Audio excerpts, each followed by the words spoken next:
Welcome to the Learning Pines YouTube. We hope this video helps. You start by provisioning access. Create a Google Cloud project, enable YouTube Data API v3, and generate credentials. Choose OAuth 2, 0 for user actions or an API key for public reads. Once done, configure redirect URIs and request the minimal scopes you need. Install the official client library for your language, NPM or pip, and save client secret.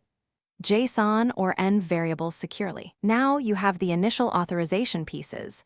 Next, we exchange tokens and make authenticated calls. Now you implement the authentication flow and start calling endpoints.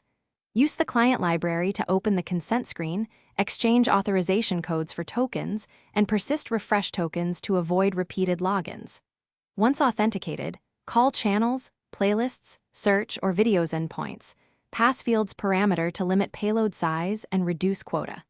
Make paginated requests with next page token, batch where possible, and add exponential backoff for quota or rate limit errors to keep your app resilient under load. Finish by handling uploads, metadata, and monitoring. Use the resumable upload flow for large files, watch progress events, and finalize with videos. Insert. Update titles, descriptions, tags via videos. Update and organize content with playlists. Insert. Make sure thumbnails meet size rules and your quotas support uploads.